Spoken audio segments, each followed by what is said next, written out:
Yes, yes, yes. Hey, I am loving the song. The song is growing on me. I'm so excited. Oh, you're supposed to say something. Too late. Just keep going, buddy. But look who showed up this time to do this. Yeah. Who's on there? You. Oh, yeah, yeah, yeah. I'm here. Hey, listen, and you thought I was so impressed with your you put me in an airplane flying to Africa last Sure. Monday, and I just need to update everybody that what ended up happening on that morning, I went to the airline front desk and I was denied entry to go to Africa because I needed a 72-hour COVID negative test, and mine was like a day too old. So I drove home, I rescheduled everything, and now I'm today, as we speak, today's show, I'm back in Washington, D.C. I got a COVID test this morning, already got the results back. It's negative, and which is good. That's very good. And I have the paperwork. So tomorrow morning, I will catch an airplane and go to Cameroon, Africa. So I get to be on the show today, and I really didn't go to Africa last week, but that was a cool little picture that you posted of me. So Yeah, I did feel a little bit bad for biosecurity because I put that chicken in the plane with you, and bringing a chicken from another country is probably a big no-no. But actually, honestly, without any oxygen, chicken probably wouldn't have made it anyway. but you know what else? It could be my emotional stability animal that I travel with. People are using dogs and cats and giraffes and whatever else. So I probably could have used a chicken, but hey, it's good to see you. So good to see you. We have a full program today, don't we? And I'm excited because this is our first, and I probably shouldn't, I'm going to go to it already. We have our first mailbag questions that we're here to answer today. So we've, brought in some other people. We brought in Matt and Edgar, but this is the first time the audience is going to be able to ask their questions, and we can hopefully do real a good quick, job. mailbag. Yes. What that means is they went to the website, and what's the name of our website again? Oh, I don't know. Responsiblechickenbreeding.com. And people are going and they're sending a message to us in the mailbag, and we're replying to those. And you have we're hoping to answer 3 of those today. Yeah. At least 2. We'll see how long it takes. Yeah. Well, what's the first question? All right. Wait. First, I have to play my fancy song, Jim. Oh, okay. Because you like the music. So hold on. I love the music. Listen to this. Here we go.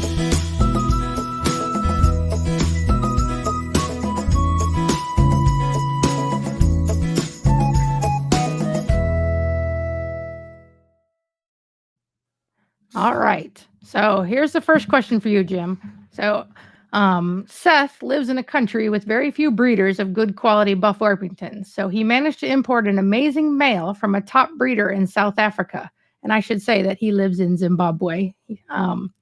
He is happy with the quality of his new bird. It's got great type, nice and broad, good even buff coloring, and correct size and weight. The cock is 18 months old, and he's had him for a few months now, but he does not seem to have any interest in mating his hens.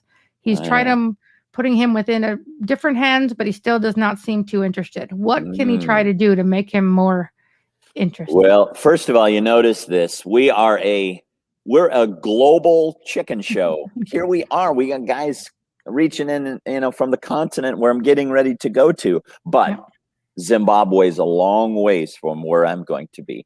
But, unfortunately, this is, Karen, this is really a vigor issue. And, vigor means ambition and testosterone in a male.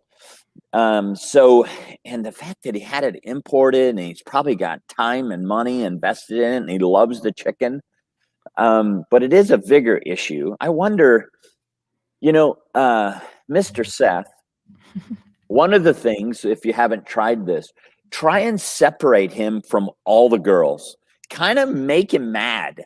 Make him have a little bit of a female craving. Have you tried that? I'm curious if you've tried that. This is all the information we have on him, right? Yeah. Yeah. So that would be a big thing. Oftentimes, when they lack vigor, if you pull them away, it could be you might want to try giving him a little protein, but that probably is more connected to some infertility issues. So Karen, my number one recommendation would be do what you can to separate him and see if you could boost his desires a little bit. Does that make sense, Karen? It does. I won't. This is too hot of a potato, so I'm not going to try to make jokes about it. So, but would there be any, if he just truly did not have a good male? I know you want vigor, number one thing, honestly, in breeding, right? In selection, like above basically everything. But if he's put a lot into this, is there any way he could AI just this once? See how the sons do? Absolutely, and I'm not necessarily opposed to that. AIing, I've never done it. Artificially insemination. Yeah, and I've never done it, but a lot of chicken breeders do it, and you probably might want to YouTube an artificial insemination video for chickens. We probably won't be doing that on the show.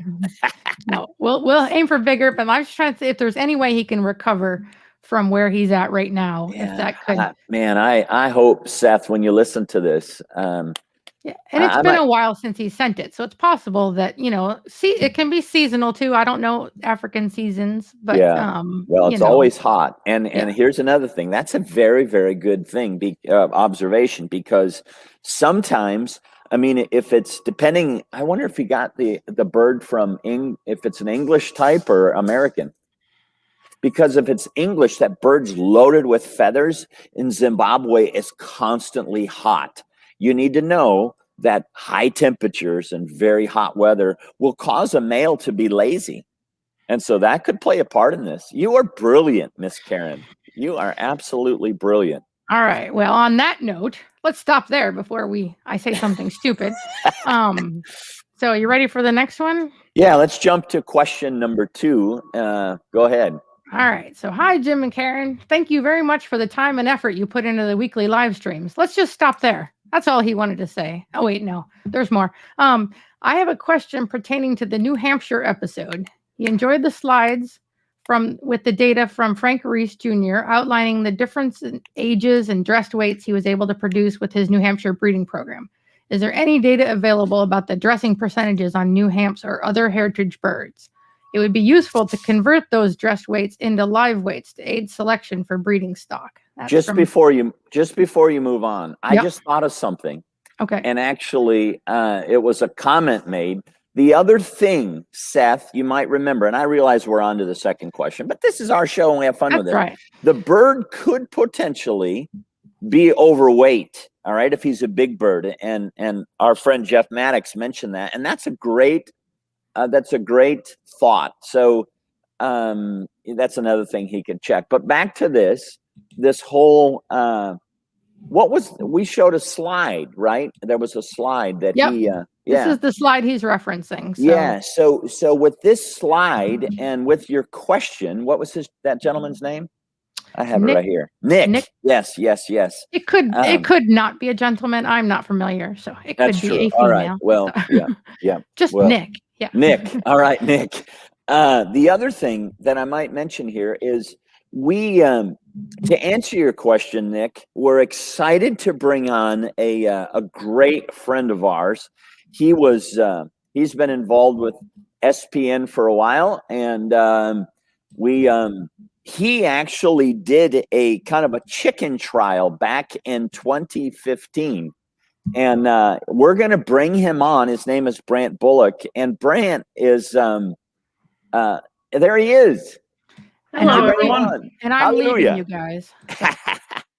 So Brant, it is so good to see you. Thank you for joining us. And let me tell you a little bit more about Brant. I think we were discussing prior to the show. I think we met either in 2013 or 2014 in Asheville, North Carolina, at this cool conference called the Organic Grower School. And we were probably 3 or 4 years into Sustainable Poultry Network. And Brant took it on himself to do this chicken trial kind of grow out trial run with a few different breeds and presented it at our national conference in 2015. And Brant lives in Piney Flats, Tennessee, and it is so good to have you, man. Thanks for coming on. Great to be here. So I'm going to just let you jump in and share your presentation, Brant, and I'll kind of stop along the way or interact. And so walk us through. This was it was funny. Another thing that he and I were talking about. It's been 6 years since he did this, and I said, what was it like reviewing all the data? And he's like, I remember it being a lot of work. So the other thing I'll tell you before he jumps in is Brant and another guy named Mike Badger. We went to Cameroon together, I think 2016, wasn't it, Brant? Mm-hmm. Anyways, Karen's going to get on us here because we got a lot to talk about. So jump in, walk through this your presentation and explain to us what you learned along the way with this. Go for it. Sure. And Nick, I definitely understand your question. And so that's one reason we sort of went to this trial, is to sort of see what was the representation of live weight compared to carcass weight. So if you look at the next slide, you'll see in 2015, actually I had a batch of about 100 birds that I was looking at, and we took 6 different breeds and we raised them out from September 30th all the way to where they were processed. So June 12th through September 30th. So they were only about 15 weeks. I always rounded up to about 16, which is what I was shooting for, but with all the time constraints, about 15 weeks old. So I'll sort of walk through. I've got some slides to show you what the live weight was compared to the carcass weight. I did take about 20 of each breed. You'll see as with 6 breeds, it didn't equal exact in there, but there was a few more of some than others. And some of the breeds I took a little bit further because they're breeds that I had and had excess of them. And so I ran those a little bit longer. So I'll show you a little bit of comparison to what 15 weeks, 5 days, and 18 weeks sort of shows up. It was summer, it was hot, and just like the first question, when it's hot outside, things change a lot, especially for grow out. So as much as I tried to move them on pasture, there wasn't much pasture. So they were pretty much almost confined because it didn't matter where I moved them to. There wasn't really any grass. Called dirt, right? Yeah.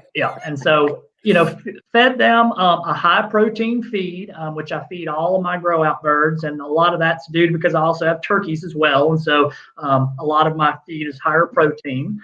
So they were grown out together, all the breeds, so just for time and for just infrastructure, I didn't have to separate all them. So you'll see with some of the size differences, if you did this trial and you separated everything, you may get slightly different results. But in my experience, it's not going to be that big of a difference. So with that, Karen, if you want to go to the next slide there.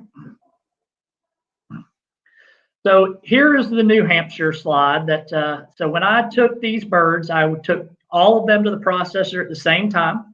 I load them up at night and leave early in the morning and their first thing. A lot less stress on the birds. Also, their crops will be totally empty by that point. So processing is much smoother that way. I sort of averaged the birds out. I tried not to grab the highest weight birds, but at least the top 5 and average those out and pick them. That's where this came from, this data.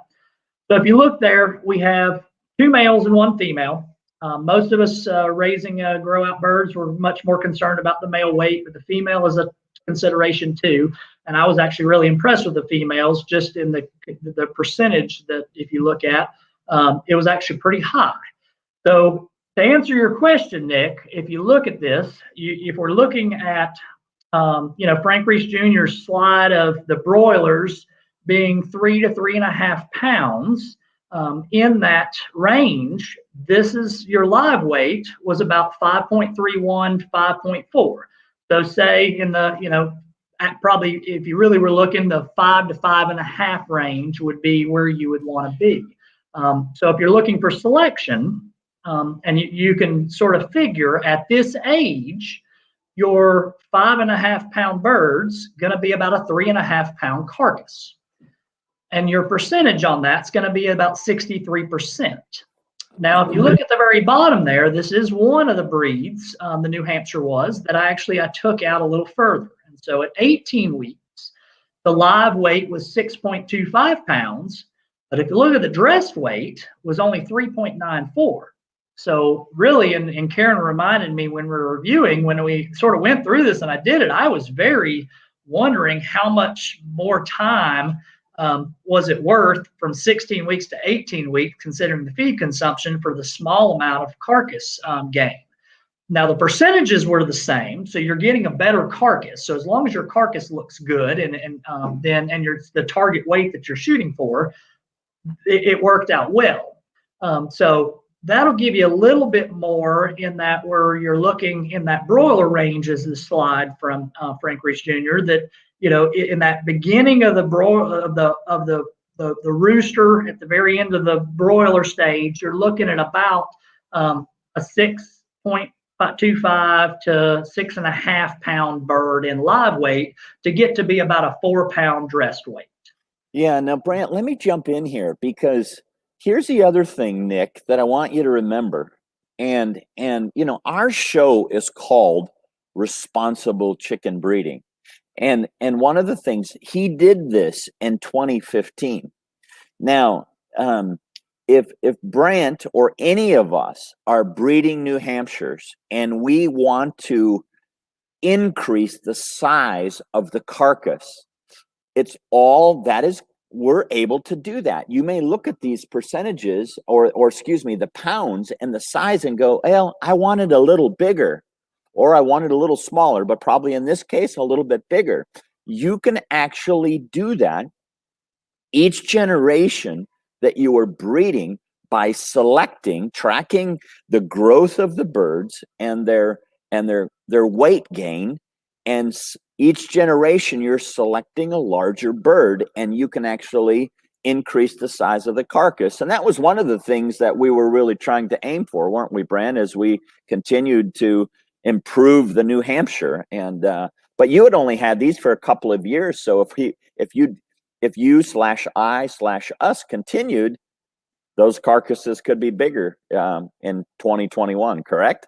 Correct. And I was breeding for carcass size, but also there was a lot of other characteristics in the birds that I was breeding that I was looking for. So I would sometimes disqualify the heaviest bird due to character traits. And so I was not shooting just for. Right. And so that's a good point, Jim. Yeah, and that's awesome. I'm glad you're not just caring about weight. You're caring about the whole package. Mm-hmm. Yeah. Brilliant. Cool. So were you done on this one? So yeah, I think so, Nick. That sort of gives you on the New Hampshire, you know, that. So when you were asking about the slide there, the 3 to 3.5 pound dress weight, what would your live weight be? Answer would be in the 5 to 5.5 pound live weight.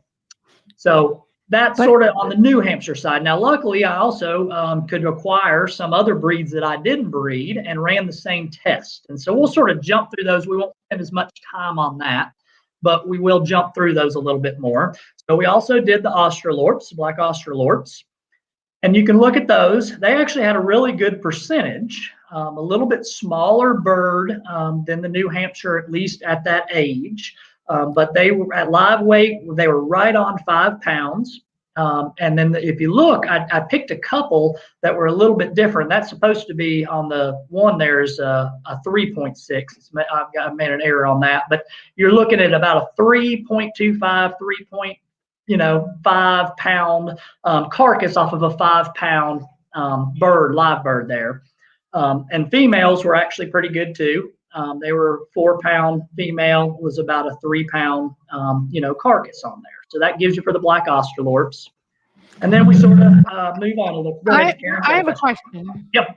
Just you as a farmer. You're allowed to ask. I'm glad.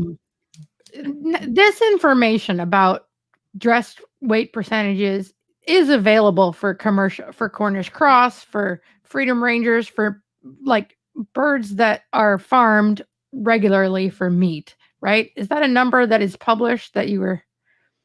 Oh yeah. To know? Oh yeah.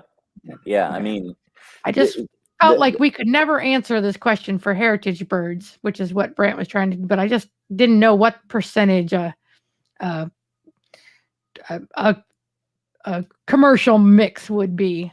If Yeah, I don't know those percentages, but the even the Cornish Cross, the Freedom Rangers, those producers, and Mike and Appa's done that over and over and over again. They can give you the percentages to the exact, feed consumption and everything. And that's one of the things that I love about this work that Brant did, because you don't find this very often. Now, I'm always very, very cautious to remind people there is a study out there comparing Delawares to Cornish Cross, and it really just shreds the quality of the Delaware. But you got to remember this. This happened for years since we started SPN USA, is they read the Delaware statistics of bad genetics, bad Delawares. And so everyone says, well, a Delaware's a bad meat bird because we saw this one study. Well, the genetics will vary based on the breeder. And so you got to be really, really careful. So if you like the statistics that Brant's doing, then you'd say, well, I like that New Hampshire size. So I'm going to get those birds.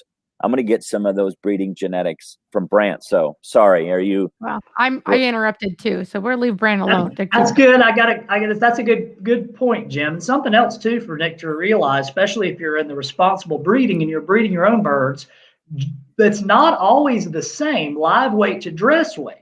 Feathers are protein; they have mass to them, and so you can have a lot of things that your birds could actually weigh more live and actually dress lighter, depending on, like you said, Jim, due to your breeding and how your feed consumption, the time of year, there's a lot of variables in there, how much they feathered out and different things. So if even your breed, you really need to get these numbers for your breed, and then you'll know for your breeding selection, what are you looking for?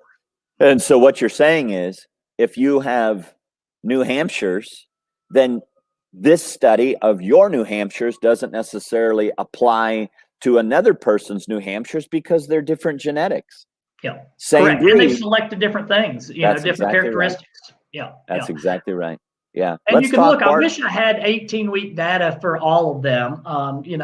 Just time constraints and everything else, I wasn't able to. But like you can look at the Barred Plymouth Rocks, the male, there was, in the variants there, there was a really good, you look at a lighter bird, actually, sometimes will have a higher percentage. So you can't look always at percentage either. If somebody says, well, my birds are a 70%, we'll see that with the Cornish, especially 70%. Oh, that's the bird I want to raise out for meat. Well, you need to look at your carcass weight and your live weight to sort of know what are you looking for.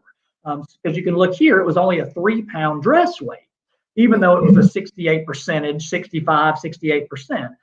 Now you go into the 18-week-old birds, because you're trying to get a larger carcass, say a 4-pound dress weight, you're only at a 60%. So the percentage really varies a little bit there too. And so you need to know that when you're looking for your selection, like Jim said, if you're wanting to breed for weight, you can add weight by selecting for that. But as he said, and sort of for my end, is I don't want to ever lose a lot of other things that I'm looking for too, just in the end goal for weight. So yeah, that's great. That's great. So let's see. I think you did another breed, didn't you? Yeah, we got the Buckeyes too. So I did a batch of Buckeyes. You can see the Buckeyes there. The Ohio chicken. Yep, and they were actually, I raised Buckeyes. I bred those for a little while myself. So I really, was always astounded at they had really good carcasses to them. They looked really good. They were really full when they were dressed. Because you have to remember that as well. We're looking at just weights here, not the presentation of the carcass. And if you're trying to raise these for meat, and you may have a 3-pound carcass, but it's really skinny because it was a taller, longer bird because you selected for those things, then it may not be that attractive at, say, the market or wherever you're trying to, sell it. So it's another good point. But they were really good. They were about, a little over 4.5-pound birds, and they dressed out a little over, almost 3 1/4. So they did really well. Now, the next one, which will really show my percentage, is the Cornish. So now these birds, which is very interesting when I look at the standard of a Cornish bird, But the live weight, they were only about 4 pounds. But dress weight, they were almost 3. And they really looked good. They were full carcasses. They were not skinny. The legs were filled out. They looked a lot better than a lot of the others, even at this age, which is a little early in my aspect. I try to do 16 to 18 weeks was always my goal for taking birds to market. Yeah, and let me just clarify that. It's another thing, Brant, that Nick, you need to remember, and all of our listeners. Birds, different breeds grow at different rate. They have a different growth rate. And a Cornish, and I mentioned this last week because the Cornish was our breed of I think it was last week, a breed of the week. And you got to remember, a Cornish is a very slow growing bird. It actually doesn't, and it's a meat chicken, but it doesn't come into its prime until about the earliest 22 weeks and more like 24 to 26 weeks. And so he's comparing, this meat bird, he's processing it along with these other birds at the 16 to 18 week mark. So it would be, it'd be a smaller bird, but anyways, just when you mention that, you throw the dark Cornish in here, you got to remember, you don't say, well, Brant processed everything at 16 to 18 weeks. When you figure out what your favorite chicken is, and if you're going to use and try and get it into the meat marketplace, you're going to want to look closely at what's the best age for that bird to be processed. So just a little side note there, Brant. No, that's a good point, Jim. And that sort of goes back to for Nick's question on the slide that Frank Reese Jr. did, because that was based on a New Hampshire. A slide for the dark Cornish would look different. The broiler range would be a different length of time for that range for what a broiler would be. It would not stop at 16 weeks. It would be on to like 24 probably. And so, and you can sort of see that. So every breed is a little different in that range too. So just remember that as you're filtering this data through that original slide, that the length of time for these birds for when they develop fully will be a lot different just based on the characteristics of the bird. Now, speaking of, I think you did the Delaware too, didn't you? We did the Delaware, so this will go back to sort of where you were, Jim, on there. So the Delaware, it was a little bit all over the place, but I had a pretty good, I did about 21 of those birds. And I think in the majority, say 10 of the males were in, the 4 to 5, 5.25. I think I had some. So they were a little bit more variance than some of the others, but they had a little bit more variance in the carcass, and you can see that, like 4.56 in the live weight to a 2.8, and a 5-pound bird, only a half pound more, is a 3.3. Doesn't seem like a lot, but that's, it's a pretty good bird. It's 3% of the bird's ratio. So, I can see, like you were saying, if you can really look at these numbers and say, oh, they're nowhere comparatively. I would have loved to see the Delawares, because I have raised those in the past out at 18 weeks. They would have been a little bit more substantial, because I see the Delawares, I always saw them really in that 15 to 18 weeks. They really just were very good forage and feeders, and really put on some extra weight in that range, because they really probably are about a maturity, and you can see exactly where this is, Jim, but probably about 18 weeks is where I always thought of the Delaware. 16 to 18 weeks, about what the New Hampshire was for its maturity for a broiler. Yeah, that's great. Yep. I think you explained it well there. Karen, anything you want to add here? This is the I'm curious, Brant, out of all these breeds, the Delaware, the Cornish, the Barred Rock, the Australorps, and the New Hamp, which one is just a little favoritism? Which one's your favorite? The New Hampshire. How come? I've always loved the New Hampshire. Actually, I did the Buckeye a little bit. I love the temperament of the New Hampshire. I love it's just the consistency of it in my region. It just does really well. It's very good through, sometimes we'll have a hard winter here and there. It does very well through the winter. Just as your first question, it has really good vigor. I don't have any problems with any vigor in the New Hampshire. And I've always sort of loved that breed. I think it also, it's got a lot of, my breed has a lot of good characteristics, but still I'm developing more and more as I go along. And so I always love that. And I think there's also a lack of good New Hampshires out there.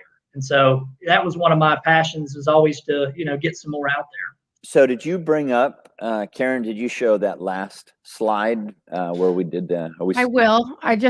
Not only did I mess up, I also thought maybe we should thank Brant and say goodbye before I just yank him off the screen without any with any pomp and circumstance. So. Well, with that, I'm talking about that new Hamp dress carcass. Oh. Was there any comments that? Yeah, we're good. Brant did such a good job covering it. I think it's there. Yeah. Hey, Brant, that was incredibly helpful, and I trust that if Nick's not watching, he'll watch it later, and we'll actually send him an email and say, Nick, we answered your question from the mailbag, and Brant, it's so good to see you, and I thank you again for the work that you did back in 2015, and looking forward to reconnecting. Maybe we're going to be going to Africa again sometime soon. So thanks for coming on the show. We got a ton of other things to do, so you have an awesome day, and again, thank you for being a part of us today.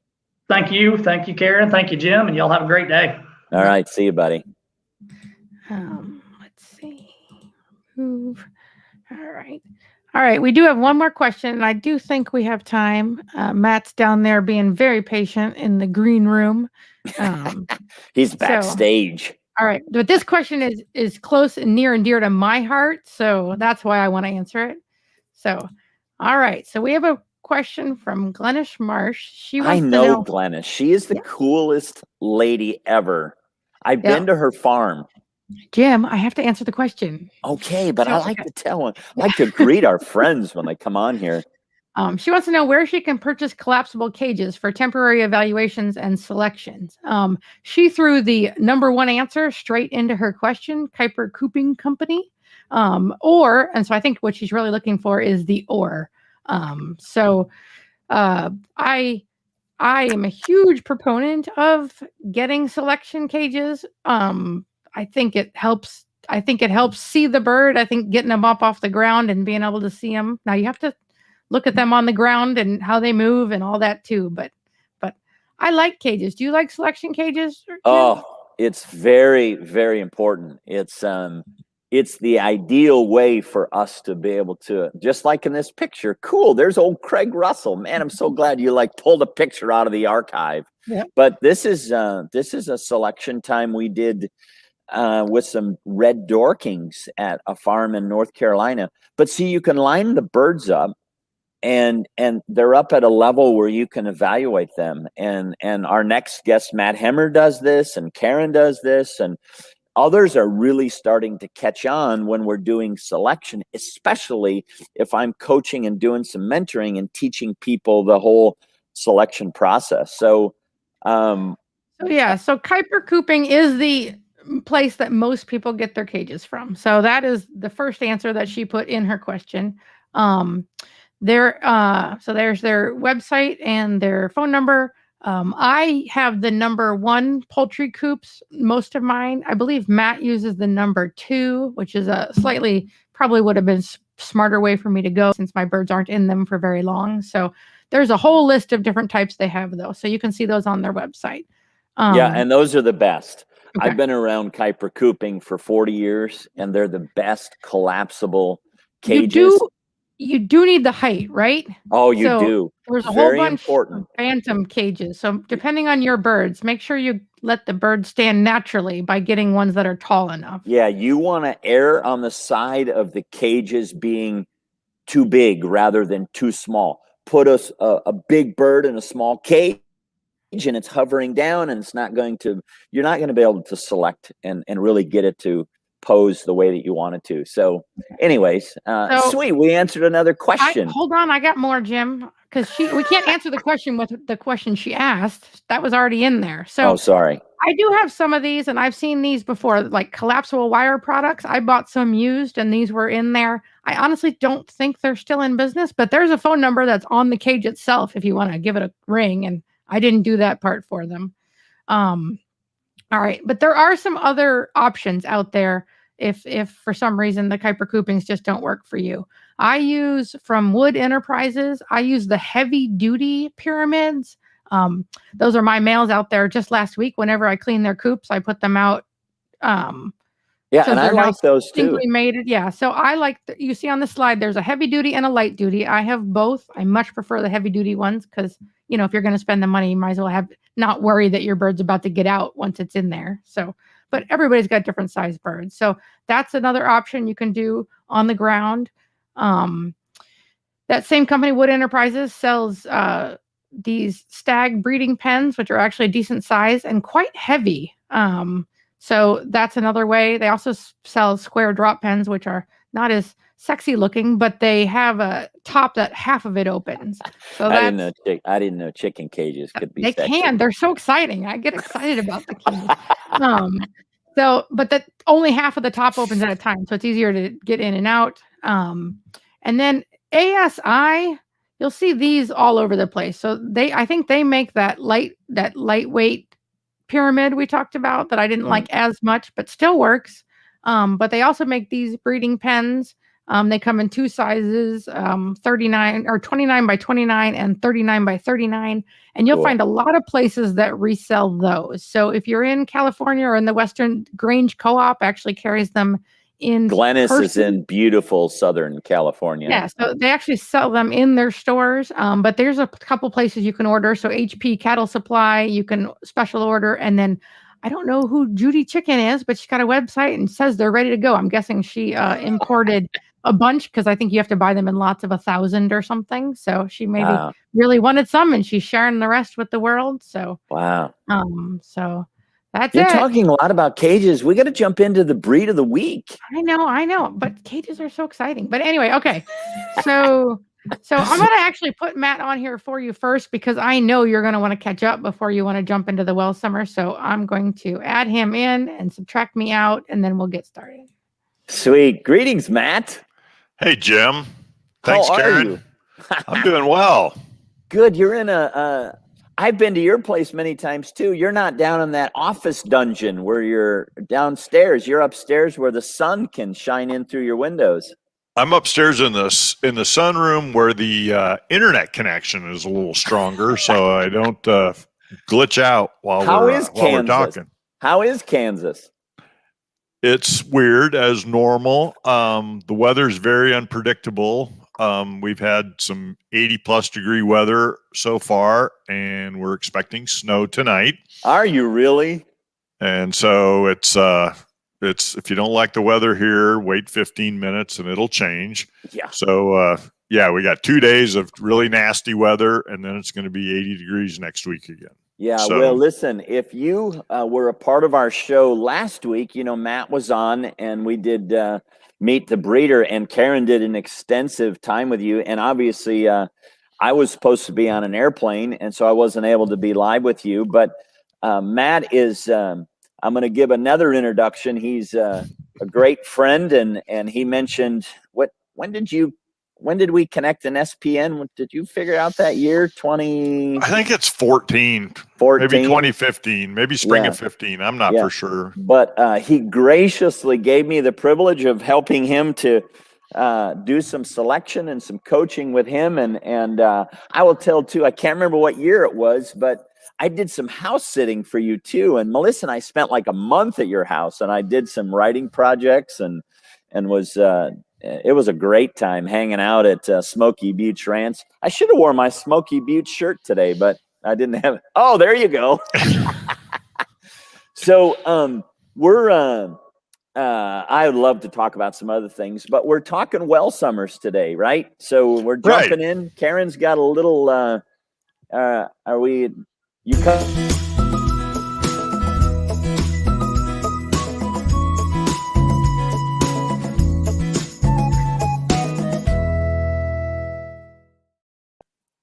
So let me say this before I kind of turn Matt loose on this. I've never bred Welsummers, and over the years, as I've been doing selection or coming alongside of Matt and doing selection, I've actually learned a ton of stuff alongside of you, Matt, and we learned together. And in many ways, I mean, you probably know as much or more about these Welsummers than I do. And so I'm going to just kind of let you talk through this a little bit, and I'm going to stop you here and there and ask for some clarification or share some things that I've learned. And so jump in. Now, I can't remember. Did you say, no, I remember you saying last week, I've got 4 or 5 breeds and one of them needs to go, but I still love the Welsummers. So you still have some passion for them, don't you? Oh yeah, I love the Welsummers. They're a fun breed. They're easy handlers, and I'm a sucker for those dark brown eggs. And they're unique and different enough, and I really enjoy the birds. We can start with a little bit of background. The Welsummers are a Dutch breed.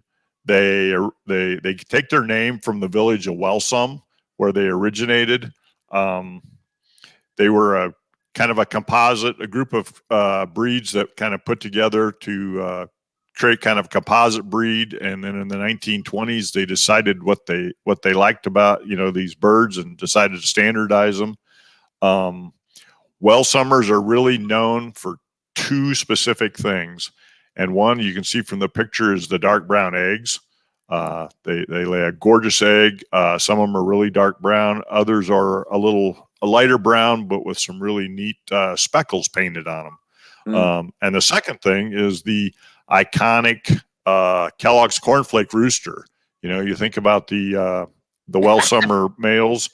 That's people knew that as the chicken. That's right. They were on a cereal box, weren't they? Yeah.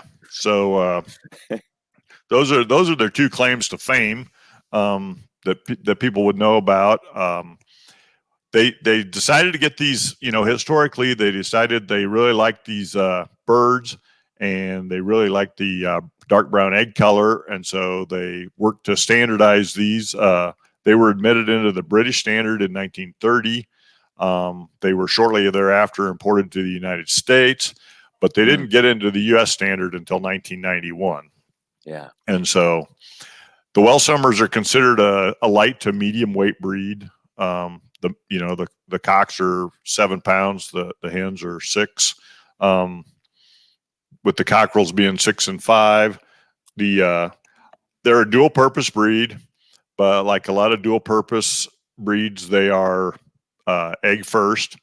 The egg production in these, I really feel like has some awesome potential. Are they probably your best layers on the farm?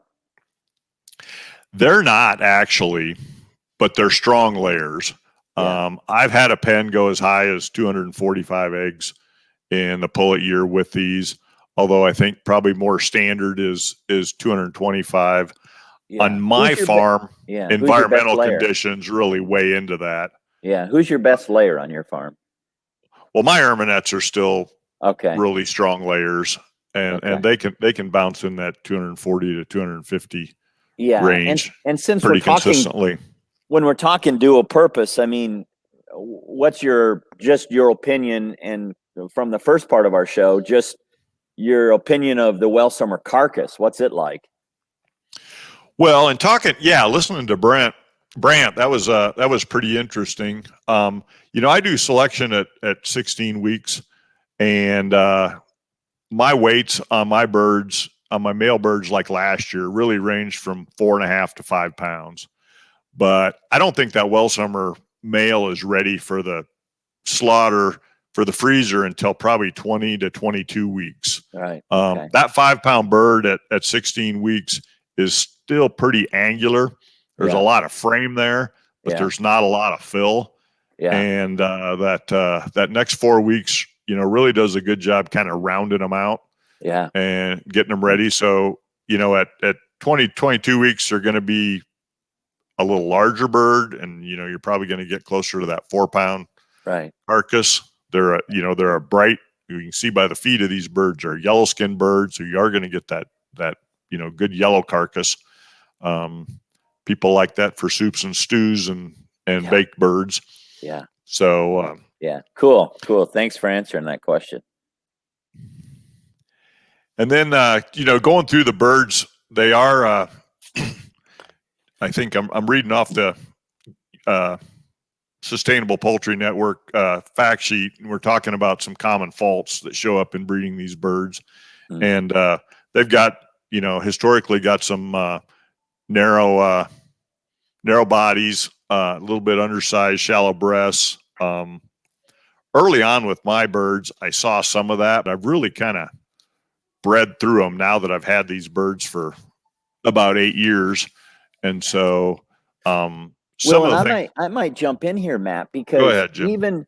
even these common faults, we did these fact sheets several years ago.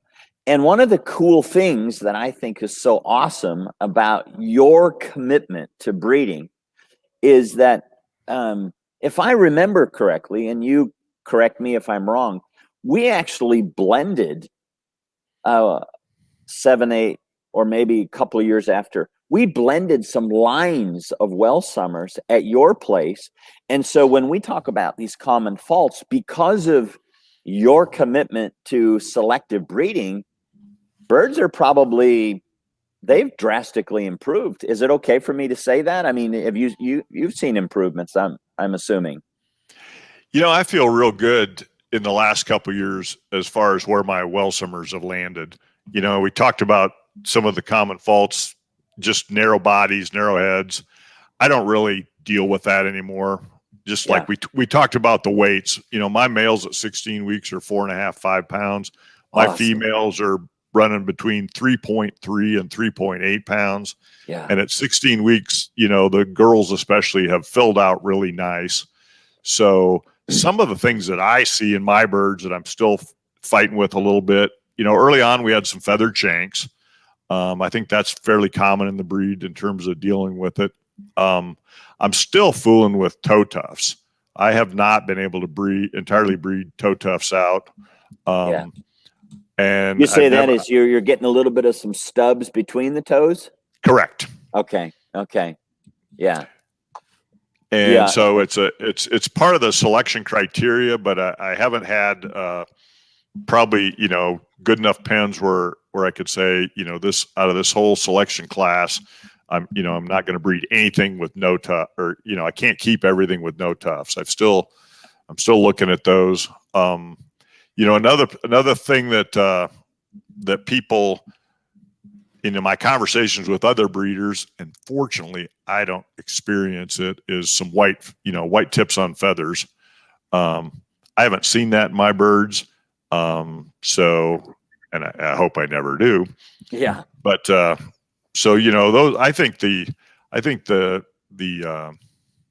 feathered Shanks, the toe tufts, and the white feathers are probably the things to be most worried about. Yeah. once your birds are up to size and they're kind of the shape and type that you're looking for. So you have selectively bred. And again, I know I keep coming back to this to all of our listeners. Our theme and our commitment for responsible chicken breeding is you have to selectively breed. So Matt, I mean, from the very beginning of your Welsummers, every generation you are selecting for specific traits to improve those birds each generation, correct? Correct. And so one of the things I'm curious of, well, I was just going to ask that question is we want those dark eggs. Do you see any variation in egg color, and do you select for that? Do you pay attention to that much? Going back to that egg slide, there is some variation, and I do select for egg color because I don't set any. I mean, I don't get too many, really pale eggs, but if I see them, I don't set those. I don't hatch those. I'm obviously striving for the eggs over on the left. Right. You kind of see the variance from darkest to lightest, and I got. The birds I got initially were from Will Morrow, and the egg color was pretty strong, although there was a lot of variation. Mm-hmm. I will keep some lighter colored eggs if they've got the good dark speckling.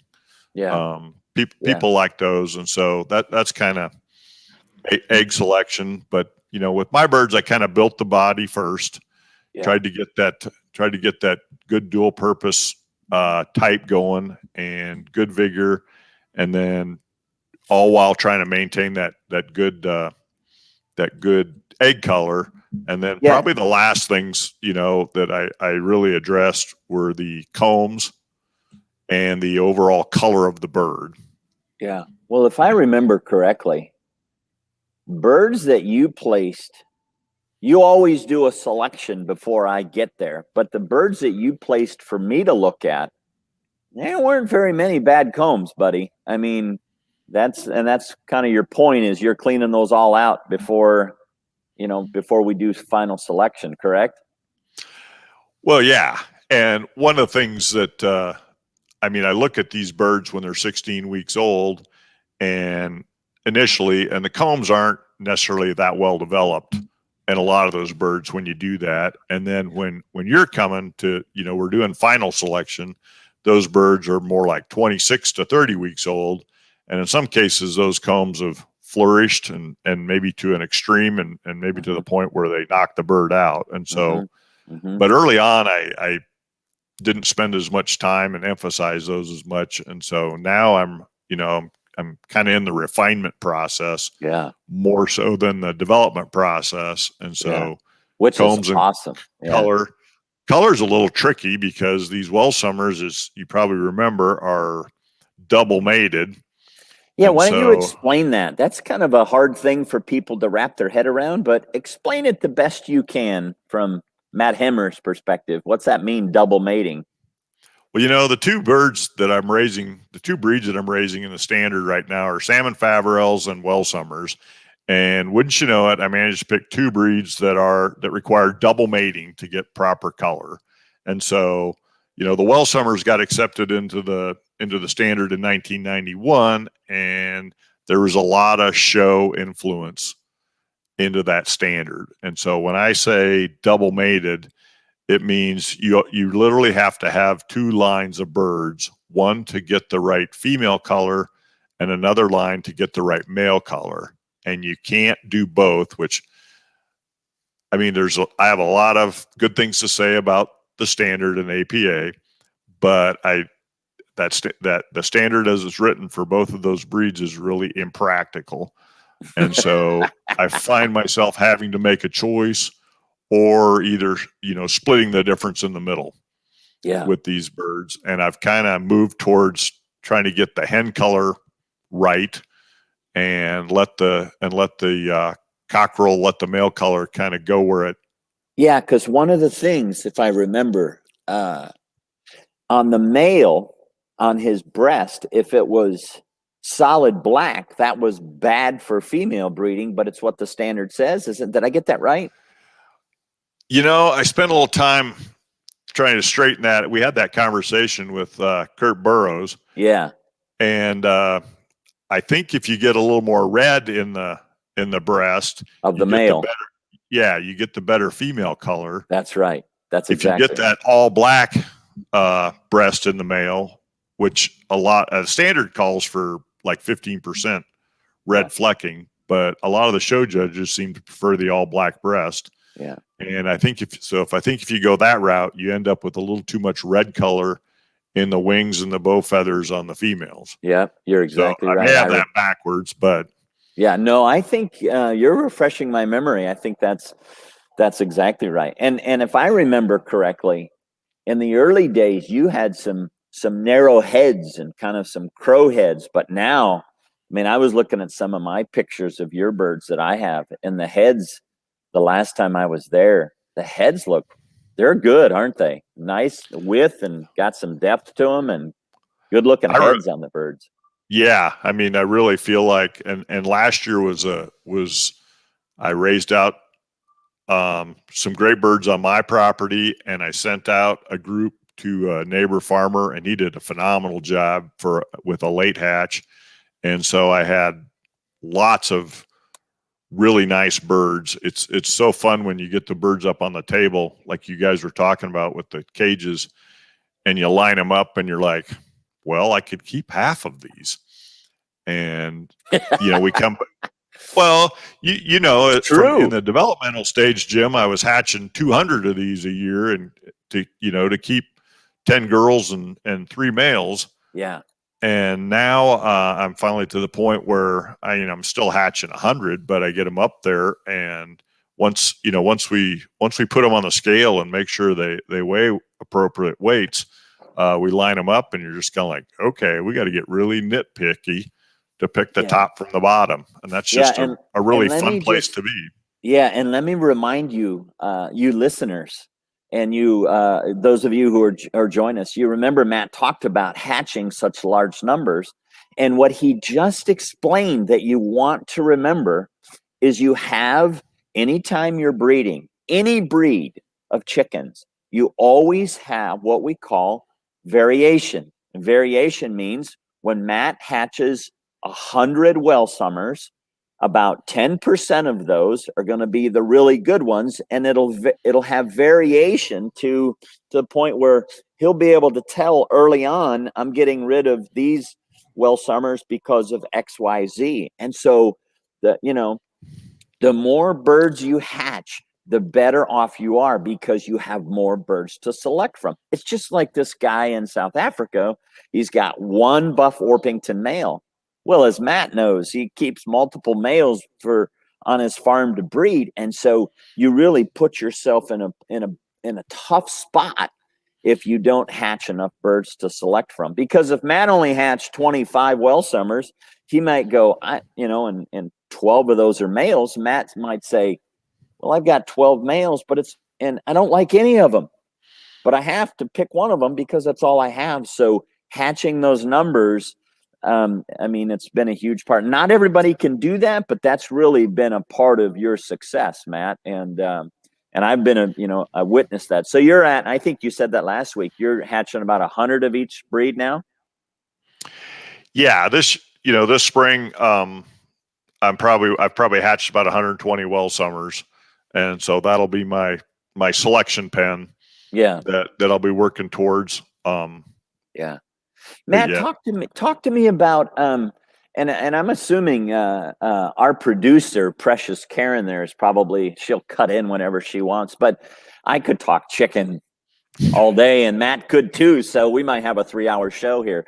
No, what about white in the earlobes? How's that? Did you see a lot of that? Do you still see it? How do you address that? Do you allow it? Do you not allow it? Are you firm? Are you not firm? What do you say on the earlobes? I haven't seen it. Oh, cool. And so I suppose somebody could maybe nitpick some of my pictures, and I'd be embarrassed if they actually found something, about the time you make a definitive statement, somebody goes, wait a minute. But in the beginning you saw it, right? I don't remember seeing it, Jim. Okay. With the Will Morrow birds that I got early, I had a lot of variation in size, especially with the males. I had big birds, I had little birds. I had birds that matured really early that stopped growing at about 12 weeks. And so, but it was a good base. You brought up variation early on when you're developing birds. Variation is your friend. Yeah.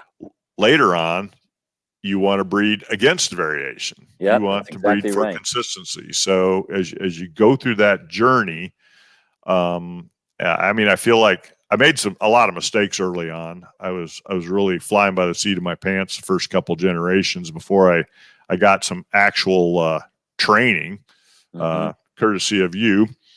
But and so I felt like I could have wrecked some birds early on. But no, the birds that we got from Will were nice overall birds. They were a little bit undersized. When we brought in the birds from Karen, we got a little more size. We got a little more egg production from those. We also, I think, got the toe tufts from those birds, but that's all part of the process. And all the breeders will tell you, anytime you outcross, look out. Yeah. In addition, if I remember correctly, you're welcome. And as anybody can guess, those slides with the stubs all over them were from my Welsummers that I handed off to Matt. to clean Hey, up. Karen, if I remember correctly, didn't your mom and Ron take those? They transported those birds all the way from North Carolina to Matt's house. Isn't that the way it went, Matt? Oh yeah, they showed up in a big van full of chickens. It was quite the road trip. I think they vacationed in the Ozarks on their way home. Oh, that is so And, cool. It was it was a cool trip. And that's what you call having a and I forget how many birds did they bring. You probably don't remember, do you? Oh, it had to be 30. Wow.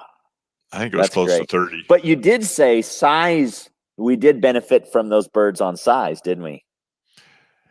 Yeah, they really helped beef up the overall size of the flock. That's When great. I crossed them through, they also were probably more productive in terms of overall egg production than the strain I was working with at the time. They didn't quite have the good egg color. Yeah. But those are all things you breed through. Those are all things you work your way through, and so you take the bump and you hatch a lot of birds and you call through them. So yeah. Well, I'm sure, Matt, maybe I'm going out on a limb here. Obviously, I mean, you're selling chicks. Didn't you were at the post office today taking chicks to send to somebody. That's why I'm in the second half of the show, because I was delivering chicks to the post office during the first half. And so you're still taking orders. You'd take orders for Welsummer babies, huh?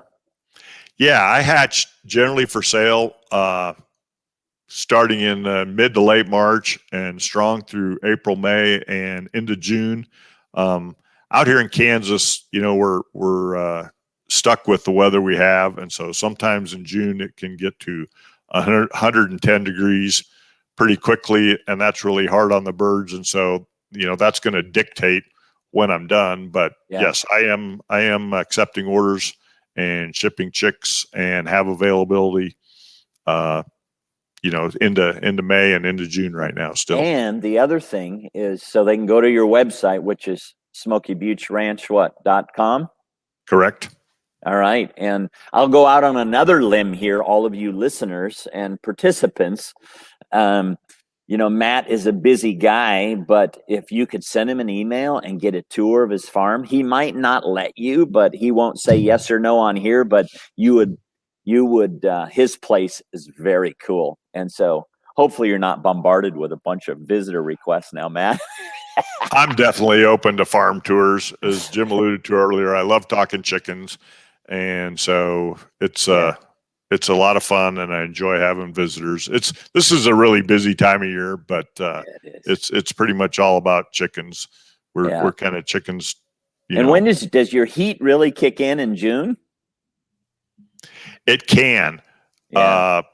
When the heat matures and the whole countryside turns golden, we can get some really high temperatures. And that really shuts a lot of birds off from a production standpoint, and fertility and hatch rates tend to drop. And so that's when I'm kind of done. Yeah. Last year I shipped chicks all the way to the 29th of June. Wow. But, we'll see. Yeah. Karen, what were you thinking? What are you, what's this slide helping us to do here? I just wanted to promote. Matt's a member of the Welsummer Club of North America, so I just thought I'd put that up for anybody else who wants to join. I think it's actually free this year, but don't take my word for it. Figure that out. I believe you're right, Karen. And we had a listener help us or remind me recently that the American Poultry Association is not the only chicken organization, and that we maybe needed to be open a little bit to other organizations and other standards. So they reminded me that there was a white New Hampshire chicken that is recognized in many countries and has a use even here in the United States for meat purposes. So I just want to say the American Poultry Association only recognizes one variety of Welsummer, which I believe would be called like the red partridge. Is that right? That's correct. All right. And then the American Bantam Association, however, does do 2 colors. They call the first one Welsummer plumage, which was not helpful for me because they didn't tell me what.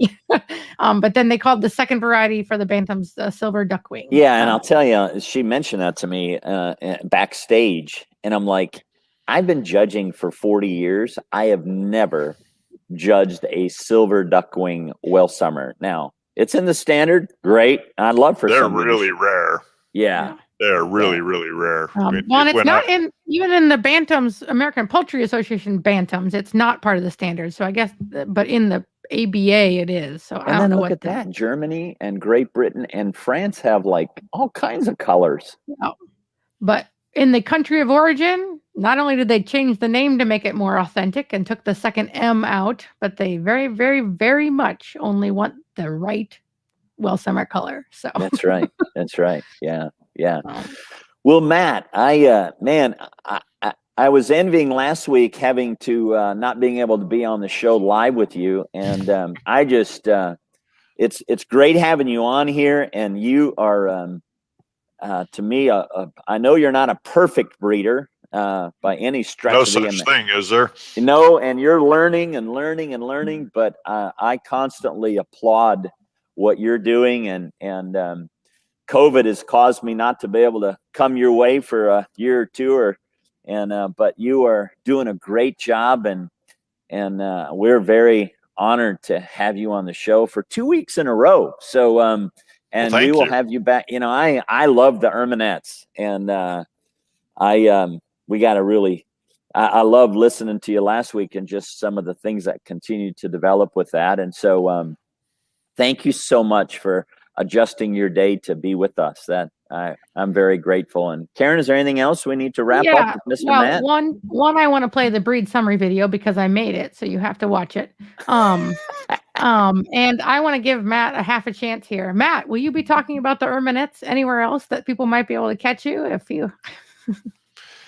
Well, as a matter of fact, Karen, Kenny Triano has asked me to join him to talk about Erminette breeding.